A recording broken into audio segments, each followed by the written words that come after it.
विरक्त शिरोमणि ब्रह्मलीन वामदेव जी महाराज की 27वीं पुण्यतिथि। और दूसरा ये वामदेव ज्योतिर्मठ। तो जो ये ज्योति प्रतीक रूप में ये जल रही है, पर दूसरी ज्योति बच्चों के माध्यम से भी हमारे अनंत देव जी जगा रहे हैं। और आपसे भी कहना है, जैसे आचार्य संगीता का टाइम हो गया, ठीक है, तो हमारे आचार्यों की भी संगीता है।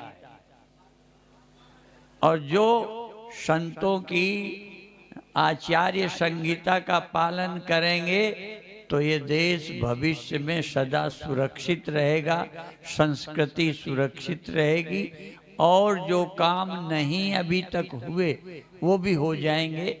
सिर्फ आप महाराज जी की जो जलाई ज्योति है उसको जगह जगह भी जलाओ, सबके मनों में भी जलाओ। क्यों? मन में ज्योति जगेगी तो ही हम सफल होंगे। और किसी के बहकाए बरगलाए नहीं। बरगलाने वाले तो रोड में लगे रहेंगे, और सबने तो कह दिया है, हमें इस बार की तो शंका ही नहीं है। पर हमारे प्रधानमंत्री भी बूढ़े तो होंगे ना कभी। योगी आदित्यनाथ अभी नहीं देर में होंगे। तो हमको योगी आदित्यनाथ और प्रधानमंत्री मोदी पैदा भी करने हैं, देशभक्त पैदा करने। अब ये तो घिसी पिटी रोज सुनते हो कथा में, माता जन्मे भक्त जन की, दाता की सूत, नहीं तो रहती बांझनी वृथा घटाए नूर। तो आप पैदा करो राष्ट्रभक्त, धर्म के रक्षक। और कोई नेता तो मंदिर जाने में शर्माते थे। एक हमें प्रधानमंत्री मिला जो मंदिर भी जाता है, हवन भी करता है, गंगा भी नहाता है, ठीक है, और चाहता है कि ऐसे समाज में हिंदू पैदा हो। जिस पर तुम्हारी श्रद्धा होगी उसको तुम बचा लेते हो। श्रद्धा बहुत आवश्यक है। आप बहुत भाग्यशाली हो। हम अधिक क्या कहें, पूज्य महाराज जी का बस इतना ही कहेंगे कि ये जो ज्योति जलाई है, एक इच्छा व्यक्त करता हूँ। पूज्य महाराज जी के विचार, जो अच्छा लिखना जानते हैं लिखें, छोटी सी पुस्तक, क्योंकि ज़्यादा बड़ी किताबें पढ़ने में आजकल लोगों की रुचि नहीं, बोर हो जाते हैं। तो महाराज जी का जीवन थोड़े में, ऐसे संत ढूंढना मुश्किल है जिनका मनस से कम वचस से कम कर्मण्य कम महात्मा, जिनका मन वचन वाणी सब एक था, और इतने विद्वान होकर इतने विनम्र थे, सबका नाम प्यार से, बिना नाम के सम्मान। जैसे अभी बार बार का महात्मा महात्मा, बड़े सम्मान से प्यार से बोलते थे। और इस समिति के लिए जो लोग महाराज जी को मानने वाले उनके यहाँ गए तो खड़े होकर उनको जोड़ते रहे।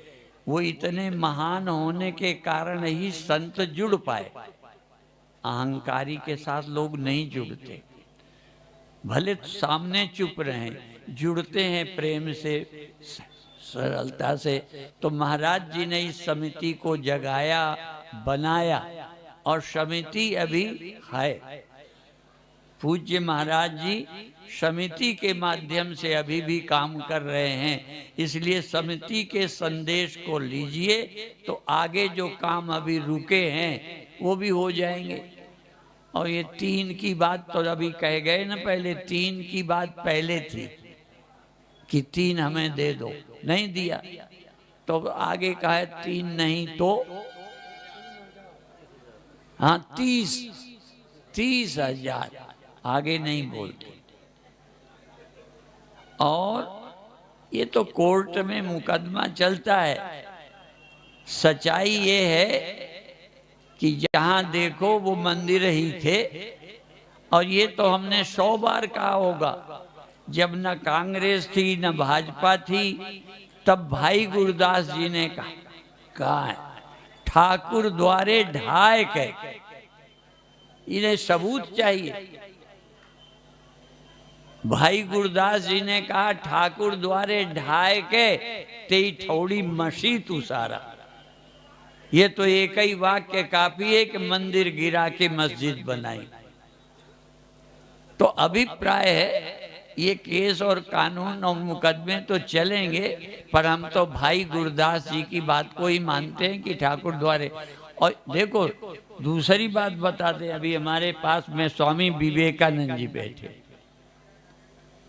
ये 10 जगह बोल चुका, आर्य समाज अवतार नहीं मानता, आर्य समाज मूर्ति पूजा नहीं करता, लेकिन राम भगवान के मंदिर के लिए किया क्योंकि ये हमारा स्वाभिमान कुचला गया था, इसलिए इसकी आवश्यकता है बनाने की।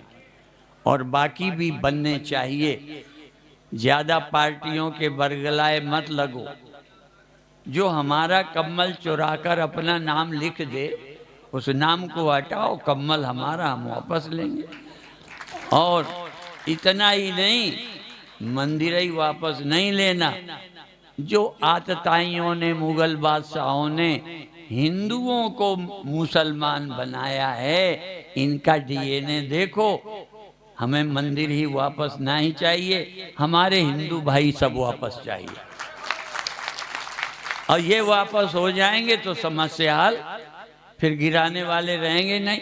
इसलिए इतना ही आचार्य संहिता हमारी है, इसका पालन करो। ओम शांति शांति।